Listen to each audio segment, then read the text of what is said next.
Hi guys, how are you doing? Kini mo ṣe fún yín? Why are you guys not watching my movie now? I dropped a movie yesterday. Dark is the title. Why are you guys not watching it? Kini mo ṣe? What's my offense? Eh?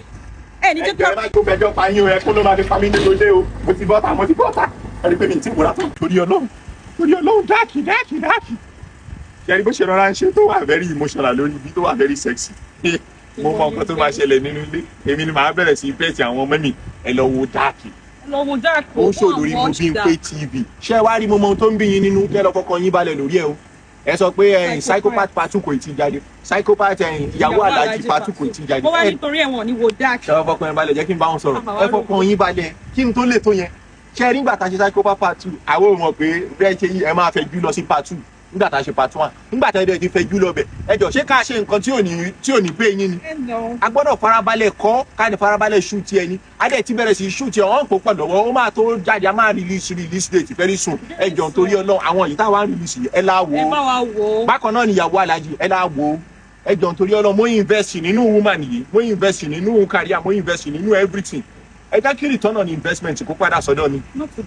mi ìbú ẹ jàre kí return on investment kó padà sọ́dọ̀ mi dó ọ̀dọ̀ wọn ló ń dé sí ó dẹ̀ ṣeé ṣe kó má fún mi ní o mind tí wọ́n bá tiẹ̀ fún mi ní o mind happiness mi ni pé káwọn ti máa smile táwọn bá ti ń smile tèmi náà dẹ̀ ń smile ó ti tán nítorí tó bá ti smile máa smile but tó bá bú ẹkún àbí tó bù sólẹ̀ èmi náà máa fẹ́ ṣe the same thing sorry ẹkún ni mo fẹ́ sọ èmi náà máa fẹ́ ṣe the same thing ẹ jọ torí Ọlọ́run go and watch Dark ẹ ṣe mo tó tọ́ pé psychopath Yorùbá tó kó bá mi. Go and watch Dark and thank me later. Omobimpe TV. Psychopath is also coming very soon. He's coming. Ìyàwó alájí náà is coming. Kò parọ́ fún yín kò kí n parọ́. Ìyẹn kúrò nínú ọ̀rọ̀ ẹ̀ kò kí n parọ́. You don't feel making takes time. Má ṣe máa ṣe ní gbogbo ẹ̀kọ́. Lẹ́yìn kó sọ pé òun ò yá tó kó dẹ̀jẹ̀ kó so gbogbo nǹkan mi kò kí n parọ́ ìwọ nìkan ni mo mi. So ẹ jọ̀ọ́ torí Ọlọ́run ẹ la wo Psychopath pa. Ẹ la wo Dark lórí Omobimpe TV. Ó ti ga nítorí bàbá yín jáde báyìí sí ẹ pé mi ò pọ̀ bí mo ṣe rí tó ń pé ní ọ̀kan dé ẹ̀wọ̀n ti tó ẹ̀ fídíò mo ti mọ̀ pé kò ṣe fídíò ó fẹ́ lọ sọ ẹ̀dùn ọkùnrin ẹni watch Psychopath and thank me later. It's not Psychopath.